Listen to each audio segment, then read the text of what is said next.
All right, so I'm the last talk for the workshop, I guess. So I'm going to try to keep this interesting. I'm going to try to take a step back from some of the really modern, super flashy, awesome machine learning stuff and take us back to the basics here a little bit at the end as well. So hopefully it'll be an interesting talk for everybody to wrap up the workshop. Good. So we've talked at length about what our data look like. So I don't need to go in any more depth than this than to say that usually our data looks like some well-behaved Gaussian stationary noise with some hopefully astrophysical signals in it until it doesn't. And I'm going to be focusing on the times that it doesn't now. But it does behave quite well a lot of the time. This is some random day from March, and much like most good things, our last observing run came to an end in March of 2020. This is just a very well-behaving day in March toward the end of the third observing run. And while a lot of the glitches that we're talking about are like sub-second duration and wouldn't necessarily stand out on a spectrogram like this, it just goes to show how really well-behaved these detectors generally can be. But taking a step back, looking at the historical signals that we've detected, obviously 150914 was a slam dunk. The noise was behaving like we hope it does, stationary and Gaussian, around the time of that event. And it continued, our good luck continued through all of the first catalog that we call GWTC1, all the way up until the very, almost the very end of the observing run when we detected 170817. And very famously, that did not go so well as on the noise front. So Hanford data looked very good around then. Just to make sure that everybody's awake here at the end, I'm going to play some sound for you.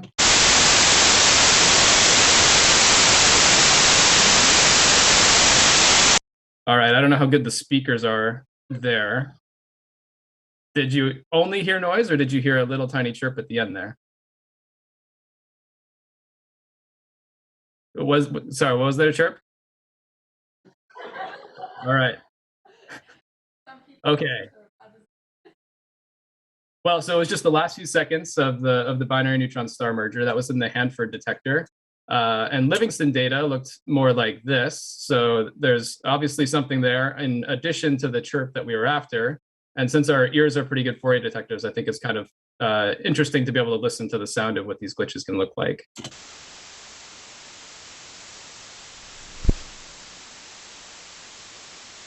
All right, so I don't know about you, but I can't really hear the chirp on top of that. There's certainly some artifacts that are probably introduced in the whitening process that the glitch is causing, but I can certainly hear it sounding like somebody kicked the detector somewhere toward the end there. And so that's the type of thing that we're going to talk about today. Obviously, glitches and when they can contaminate our signals.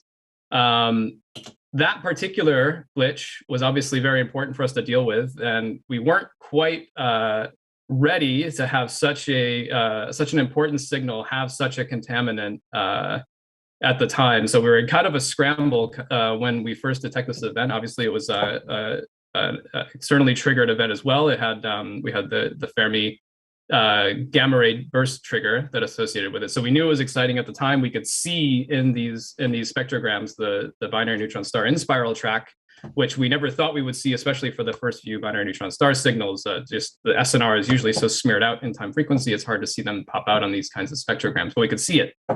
So we knew it was there, but it was difficult to deal with. Our search pipelines weren't really ready to handle it. We had to do some ad hoc manual gating where we just zeroed out some data around the glitch to at least get some kind of signal to noise ratio time series that we could plug into our localization routines to try to get a localization. And then we were able to do better things, obviously, on slightly longer time scales. And eventually, the final cleaning brought us to this picture here. And so this is using the Bayes wave cleaning technique that you've already heard about this week from Tyson. And it does an amazing job. We were able to get tremendous localizations with LAL inference with the full Bayesian framework in the end. But even our very quick, pretty aggressive gating techniques combined with the low latency localization on top of SNR time series did a very good job of localizing the signal, especially having been done in a pinch. So things turned out much better than they could have. But going back to, so I'm supposed to be talking about the biases that glitches can cause in our parameter estimates. This is a pretty extreme example. This is the very first sky map we produced for 170817 when the glitch was in there. This is a little bit unfair because this is basically the result of that glitch having forced some of the searches to miss the detector, the signal in the Livingston detector. And so what you see here is basically just the Hanford antenna pattern on the sky. So this isn't very helpful for localizing electromagnetic counterpart, but the gating techniques and further glitch mitigation eventually brought us to the localization region that really helped to find the counterpart. So that's an extreme case of bias because we just totally threw out some detectors worth of data. It turns out that there's not a whole lot of literature looking at biases that are caused to parameter estimation when we don't deal with glitches, largely because when you look at that data that I just showed you, it's very clear that we have to do something, right? It's clear that using the model that we typically talk about, a deterministic compact binary signal and Gaussian stationary noise model is not the right thing to apply to that data. So we go right to the mitigation techniques to try to deal with it. But I will show some recent results, especially from Katarina and company, that provide us some helpful insights in what happens when we try to ignore the glitches and then when we deal with them in a more proper way. So there's our final localization. And after 1708-17, we had lots more cases with glitches contaminating signals. So from GWTC2, here's a table of various sources that needed noise mitigation techniques applied to them, most of them being phase waves, some of them being some more stringent cuts on the bands of the detector frequencies that we look at. And then it continues for GWTC3, just lots more noise mitigation techniques for some events in both detectors for the same event. So this is clearly a problem that is only getting worse with time, and we need to have sophisticated techniques to deal with it. And luckily we do already. So taking a step back, going back to 1708-17, I've talked about the aggressive gating. So this big envelope here kind of shows you what we did, the window that was applied to the data for us to quickly mitigate and get out first sky maps. And so that was basically just zeroing out the signal around where this digital to analog conversion glitch had happened. And then in orange, you can see here the Bayes wave reconstruction that uses wavelets to reconstruct what the glitch looks like, subtract it from the data, and then carry that data forward to our usual parameter estimation techniques. At the time, it was lull inference to do the Bayesian posterior estimation for the event.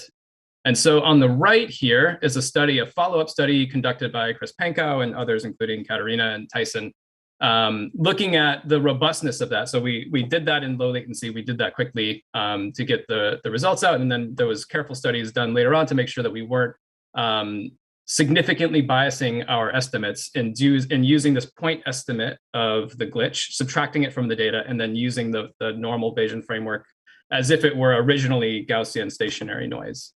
And the punchline is that the posterior estimates that they were getting out using some simulated events around blip glitches and other glitches, basically the short answer is that statistical uncertainties and systematic uncertainties, that everything is pretty good. So we didn't need to worry about any biases, significant biases for 1708-17.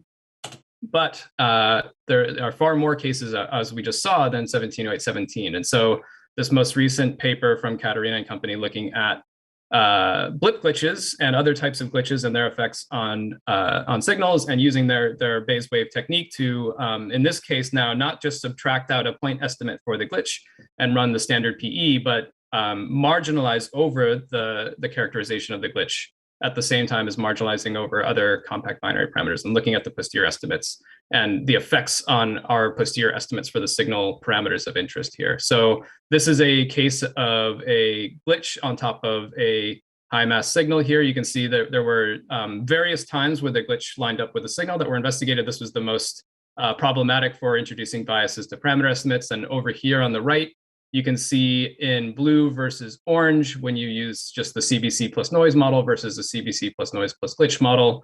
And there is non-trivial changes to the constraint on the mass ratio of the binary, as well as especially extrinsic parameters. So here we're looking at distance on the y-axis and the cosine of the inclination angle on the x-axis here. And in blue shows what ignoring the glitch does, and in orange shows what marginalizing over the glitch does. And this x up here indicates the simulated parameters for this particular event. So clearly, if we ignore these things, we'll be causing all kinds of meaningful biases to our astrophysical parameters of interest, to our distance estimate, which could cause issues with Hubble constant inference, et cetera. So as we suspected, it is clearly important that we deal with these. And we already have techniques to do this. So now let me take a step back and talk about what types of glitches we're dealing with here. So we had this DAC overflow glitch that contaminated 170817. These are the four most common glitch classes from O3. So we've got the real problem causer here, the blip glitch. So this has been around for quite some time, and it doesn't seem to be going away anytime soon. This type of glitch has no known auxiliary counterparts. So in all of the environmental channels and things that we look at, there doesn't seem to be any clear indicator for the source of these. So we really have, we're really still grasping at straws, figuring out what the source of blip glitches are. There's some hints that it might be tied to humidity levels, at least at one of the detectors, but it may even be that there are more than one cause for blip glitches, but they're clearly a problem. They happen on the order of a few times per hour, and they can look a lot like high mass and especially high mass ratio compact binary inspirals. So they're a real problem for our background when it comes to searches. So we haven't really talked much about how the searches estimate significance of events this week, I guess. But the caricature picture of this is that we have our multiple streams of data, we do time slides, and we compare the ringing up of templates in our pre-constructed template banks as we do those time slides. And every time you have something happen in the background where we've slid the data artificially longer than the light travel time between detectors, that is a false alarm. We histogram those all up, and then we compare our detection statistics for the background versus the foreground without doing any time slides. And so when you have things that look like your signal that are happening in the noise, then you are going to make yourself less sensitive to the templates that get rung up by those things constantly. So in this case, blip glitches can really hurt our sensitivity for high mass and high mass ratio inspiral events and are a problem. So it's separate from the contamination type problem with 170817. Just having them in the data can make us less sensitive to interesting astrophysical sources. Likewise, these extremely loud glitches are also problematic. They can ring up templates. They happen also a few times per hour. And finally, we have these scattering events. So in this case, internally in the interferometer, light is getting scattered, bounced off different surfaces, and some of those surfaces are moving relative to the test masses. And so whenever you have the differing motion, you can get these scattering arches in the data. Depending on the relative motion of the surfaces that the light is bouncing off from, you can get slow scattering or fast scattering. And this was a big problem, especially in O3A. A lot of effort was done in installing baffles and installing dampers on various components that light is scattering off from to deal with this. And it was mitigated somewhat for O3B. And from what I've heard, the commissioning efforts leading into O4, a lot of the scattering sources have hopefully been tackled. So hopefully this should be less of an issue going forward. But this poses an issue even for some of our best glitch mitigation techniques. As far as I am aware, Bayes wave can deal with some aspects of scattering, but it's never perfect. So this is going to be a continuing issue for us on the parameter estimation side if it hasn't been dealt with on the detector side. Pause to see if I'm going to get interrupted here. All right. Okay, so I haven't said anything super wrong yet. That's good. Okay, so a little bit about the software. We talked about Bayes wave quite a bit.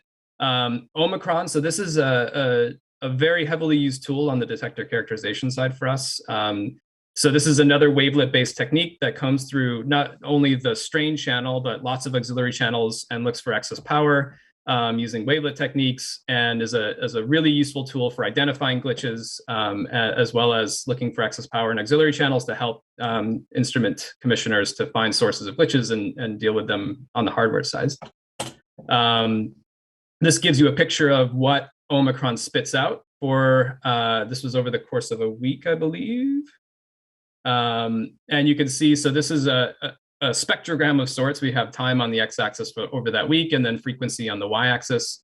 All of those dots are Omicron triggers being produced, and the colors indicate the SNR of the trigger. So you get a sense of just how non-Gaussian the data can be. So this was some week of data, I believe, for Virgo, but you can get similar pictures for the LIGO instruments. But it gives you an idea of the kind of glitch rates that can be going on in the data if you haven't seen this type of plot before.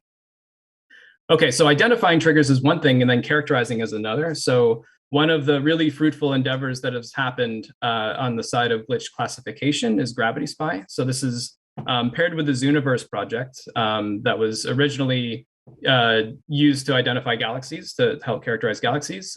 They've had lots of spin-off projects, and Gravity Spy is one of them, where citizen scientists are shown lots of these Q transforms or spectrograms, basically, of glitches and help to characterize them based on predefined categories and also making outliers that eventually lead to definitions of new categories potentially. And they just comb through our data and do lots of glitch identification. Those results are used to help train machine learning models that will also be able to take these spectrograms, these Q transforms, and characterize glitches effectively. And so this is just showing the results from one of the Gravity Spy papers of the confusion matrix for the machine learning model that's being trained based on the citizen science input. And so this has been an incredibly useful tool for characterizing glitches, for being able to get better statistics on glitch types to help figure out sources and correlations of various glitch classes and deal with them. Okay, so now let's focus in on the blips. So I've said that they can look a lot like high mass signals. On the left here is in blue shows a whitened high mass compact binary in spiral on top of a stretch of data here in yellow-ish that has a blip glitch in it. And then on the right here, you can get the SNR time series, which is effectively looking at the signal to noise ratio as you take that template and you slide it over through the data. You see that you get a nice big spike here when you line up the peak of the waveform with the peak of the glitch. And this looks an awful lot like SNR time series that we would expect from an astrophysical signal being in the data, which is not too surprising because these two things overlap quite well. So it causes issues, and here is how those issues are distributed across our source parameters. So on the left, we have primary mass on the x-axis, secondary mass on the y-axis, and this pink region here highlights where the likely regions in parameter space for templates to be triggered from blip glitches are. And so you can see this is the region through mass space here. So we're looking on the high mass end, primary mass is around 100, and then mass ratio is kind of going all the way across the board here, and having some probability of blip glitches ringing up templates in this region. And then over here, we've got total mass on the x-axis and effective spin, the aligned component, the mass-weighted aligned component of the spin on the y-axis over here. And you can see that it really affects extremal spins the most. So these are the binaries that would be very informative from a population astrophysical standpoint for us to detect. But it's showing that these blip glitches being in the data are making us less sensitive to these potentially really exciting sources. So important to deal with. Lots of different techniques have been set forth on this. So I've only talked about a couple so far.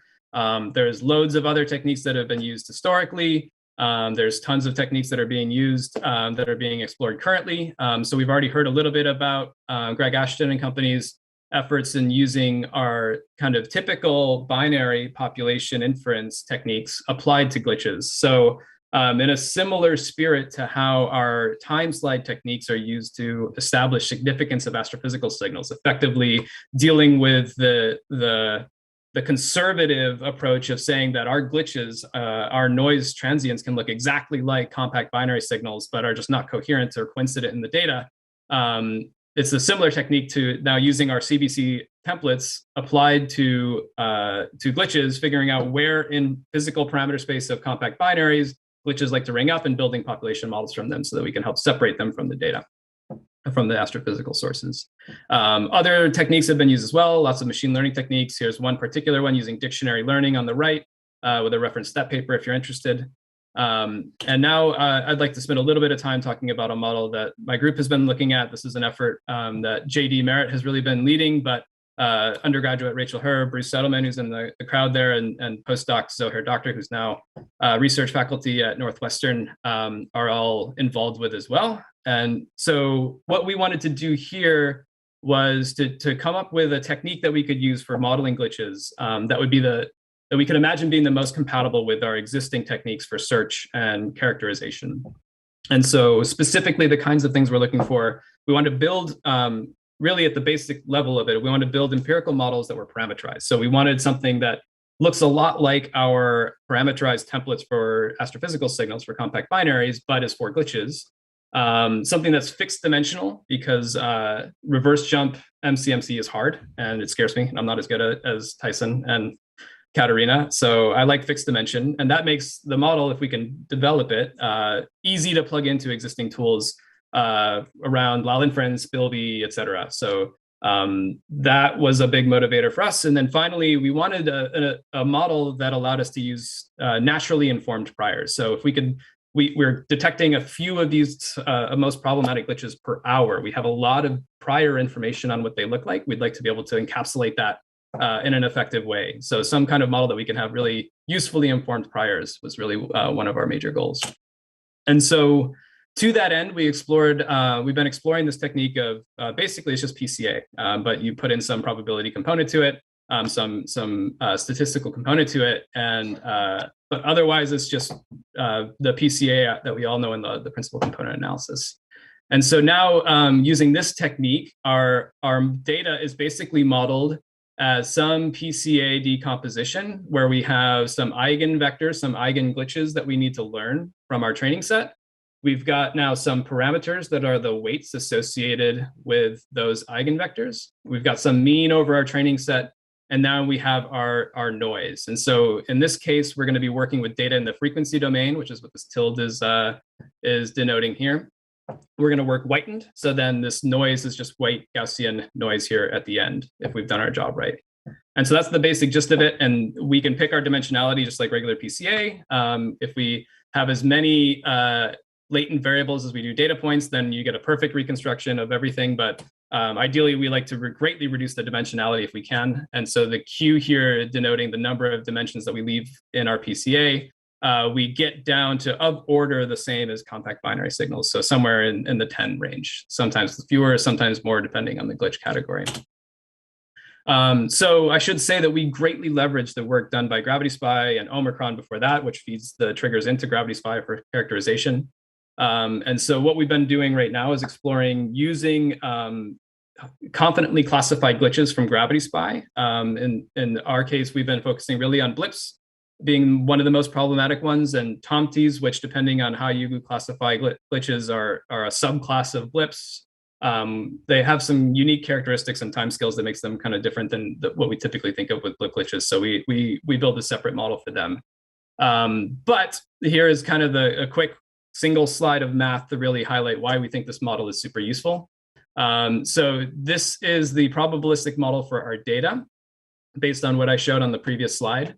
And so the data is going to be normally distributed with a mean that is based on our PCA decomposition here and the mean of the data from the training set. And if you assume a distribution for the latent variables, if you just assume it's unit Gaussian, you can do a bunch of marginalization and get nice marginal distributions for the data. And then finally getting down here, so not too bad linear algebra connects these, and I don't really worry about you knowing the details so much as just the punchline here that the distribution over the latent variables here, Z, has some nice features. One of them being that it's Gaussian with a mean that we can calculate with some just matrix multiplication from the data. So we can calculate maximum likelihoods or best fit models just by plugging in some data and doing some quick math, which is really nice. So here shows what that is the real takeaway here. We can just do some matrix multiplication, get some best fit weights out, and given our eigen glitches, have a maximum likelihood reconstruction for very, very cheap. And so applying this to a blip example from Livingston here. So we plug in, once we've done our training, so we use of order 1,000 confidently classified blip glitches for Livingston detector from GravitySpy, train our model, and then just use this maximum likelihood technique to get the maximum likelihood weights, and then we subtract the resulting model from the data, and it does a pretty good job of cleaning it. So that's just a single anecdotal case, but we can use a much larger test set and get some very compelling results. So now this is looking at the histogram of frequency domain data. In yellow is just we take all of the, so we set aside testing. So this is these are test glitches that weren't included in the training. It's obviously not white data with the glitches in it. And once we've subtracted the maximum likelihood reconstructions based on our trained PPCA model, we get the blue distribution. So obviously it's not perfect. There's some outliers here. And it turns out, we'll see in a second, that some of the data is just contaminated to have multiple glitches in it, where our model assumes just a single glitch in a particular segment that we look at. but overall, it seems to be doing a pretty good job of removing the non-Gaussian transients from this test set here. So that was Hanford and Livingston, sorry, top and bottom blip glitches from O3A, and then here is the same for the Tomty glitches. Just to show that it does seem to be working on multiple classes of glitches fairly well. And here is giving you a picture of what those weights look like. So I talked about being able to compute these maximum likelihood weights very cheaply. But the more compelling thing, at least to me, is that this is giving us that goal of having an easily informed prior distribution for our parameterized model going forward. So this is showing the distribution of weights, of best fit weights across our training set for a particular model. In this case, I believe it was the blip glitches. And so plugging in this 5-dimensional distribution into a KDE, for example, gives you a nice continuous 5D prior density function. Whoa, I don't know how I turn that way. Gives you a nice prior density function that you can just plug into our normal techniques for Bayesian inference here. And so let's look at a particular blip glitch example from Hanford from O3A. So here, this is the blip glitch that we're after, and this is the example where we actually have a few other glitches that are in this time series. So our whitening will never be perfect if we just assume a single glitch here, but we'll just turn the crank on it anyways. So in green shows the maximum likelihood reconstruction, and in orange shows a bunch of posterior draws from a full MCMC sampling using that informed prior distribution that I showed you on the previous slide. And then on this lower axis here, we need to include in there some time variability. So that's not part of the PCA. We've done some kind of alignment procedure to build the training set. So we need to sample over the central time of the glitch when we do our MCMC, and it's just a very highly peaked rate at the peak of the amplitude, which is not particularly surprising. But now we can use this posterior estimate that we have on the weights, compare it to the original prior, and you get a sense of how consistent this data stretch is with what we know Blip's glitch is to be like in this PCA decomposition. And so in blue here shows that prior distribution, the best fit weights from the training set. And orange shows where our posterior lies with respect to that prior distribution, and the green lines and dots indicate here the maximum likelihood point. So all of this is pointing to this particular stretch of data looking just like we expect blip glitches to look like from our training set. So now let's plug in some data that's not a glitch. So here we're going to use the Tomty PCA model that we've built because it has a timescale that's a little bit more compatible with 190521. It's going to be putting it through its paces. Ideally, we want to build a model that is very good at characterizing the glitch type that it was trained to do and doesn't confuse astrophysical signals. So that's the goal here. Here is our reconstruction. So in green, we see the maximum likelihood reconstruction, and in orange, we see the posterior samples. Down here, you can now see a non-trivial distribution for the central time of the glitch. So it's not really sure where to put the center time for the glitch, which isn't too surprising. And now we look at the posterior estimates and the maximum likelihood weights compared to the training set. And we get a picture that looks not so much like the Tomtys from the training set, and especially in this first latent dimension here, which is the most important when it comes to describing the variability in the training set. We have this kind of bimodal feature here in the Tomty training set, and the weight that it wants to put this at to describe 190521's data stretch accurately is right in the middle where there doesn't seem to be any training examples. And so this compared with, coupled with the really uncertain time, central time, and likely a low signal to noise ratio recovery, all kind of point to, if we were to use this model, if we were worried that 190521 was a glitch, this shows a pretty compelling reason to believe that it's at least not the same type of glitch as the Tomtys that we've seen in the past. So all of this is to show that this seems to be a useful technique for building parameterized models that are very compatible with existing analysis techniques that we use for at least some of the really, really commonly encountered glitches, and specifically blips and Tomtys are what we've looked at so far. We do require a non-negligible training set and probably some fairly concentrated time frequency content. So scattered light, for example, we would probably not be able to handle nearly as well. But we're continuing to explore different techniques to look at, or different glitch classes to look at, and see if we can do a reasonable job in building these models for it. So just to close out this portion of the talk here, and my talk in general, some of the things that we're working on now with this model is taking the maximum likelihood statistic and the distribution that we get from the training examples to build some low latency classification statistics that we could use to be able to classify glitches in low latency. We think this will be especially useful for vetting single detector detections when we don't have the coincidence to give us the confidence in a signal if it's going to look like glitches that we've seen in the past. If we get a single detector high mass, maybe high mass ratio in spiral, having these types of statistics done in low latency might be helpful. Cleaning up the background. So we've shown that blip glitches can really contaminate this part of the parameter space. It'd be nice to go through, use some kind of glitch statistic like this to rule out the things that we are confident are blip glitches and see how it improves our ability to assess the significance of astrophysical signals. Folding it into Bilby so that we can use this to help mitigate glitches that are coincident with signals, and then also exploring some possible glitch subclassification. So you saw there in some of the training examples, we had some clusters pop up, especially in that first weight. You tend to get this bimodal nature where maybe positive and negative amplitude glitches are causing these types of islands. Exploring clustering to see if we can identify subclasses of glitches and help with identifying sources of glitches in the detector and the hardware to help with mitigation at the source. And finally, starting to ingest something a little bit more raw. So maybe relaxing our use of Gravity Spy here to give us pre-classified glitches and see if we can work directly from Omicron and be able to build some classifiers in that way. So I haven't been interrupted, and I have left some time for questions. So I hope you have some. Thanks.